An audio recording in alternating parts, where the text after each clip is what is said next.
This is session 1 of what I'm calling God's Lessons. Now, this week I want to look at the ways in which God teaches us things, and to do it I'm going to look at the journey of the Hebrew people, the Israelites, through the desert. To begin with, God chose a people, and these people were to be the ones that he would use to display himself to the world. He first chose Abraham, but the nation had to grow into a large number before God began teaching them these lessons. And by the time they had done that, they were slaves in Egypt. They'd been slaves for generations. They're actually slaves in the most prosperous, wealthy and powerful nation in the world at the time.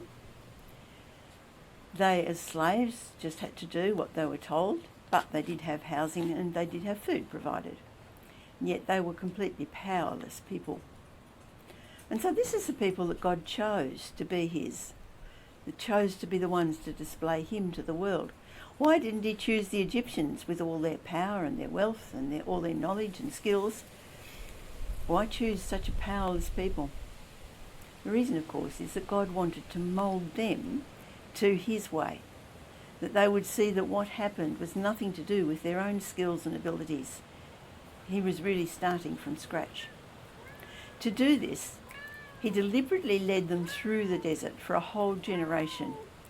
Now, if they'd gone straight to the promised land, it would have taken them about 2 weeks.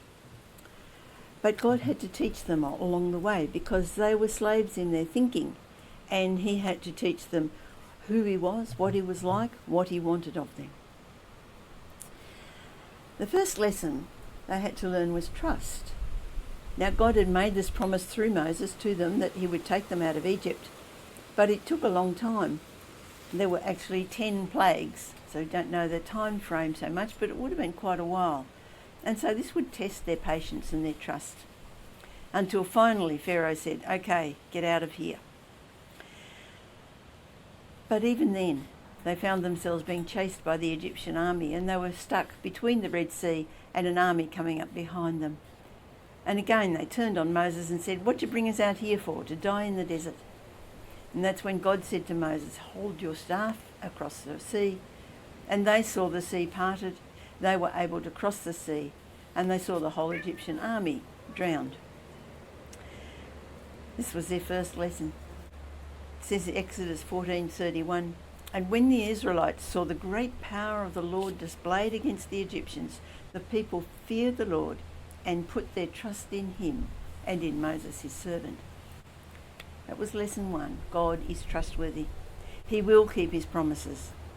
Not only is he trustworthy, but his power is amazing. Nothing is impossible for him. So have we seen God do wonderful things in our life? If so, have we learned to trust? Trust is the first lesson that he wants of all of us. But trust is something that grows. And the Israelites faced many other issues in the desert where they turned on Moses, but they would learn time and time again that God will fulfill his promises. It's the same with us. We trust God in some little thing, we find that he can be trusted. We can trust him in something bigger, until finally, hopefully, we have total and complete trust in God. Proverbs 3:5, "Trust in the Lord with all your heart and lean not on your own understanding."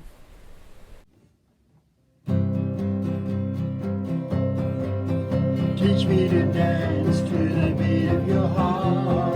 Teach me to move in the power of your spirit.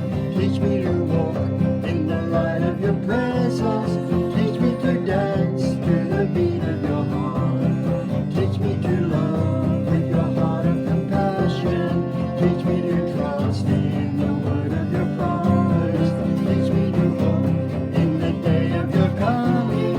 Teach me to dance to the beat of your heart.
of your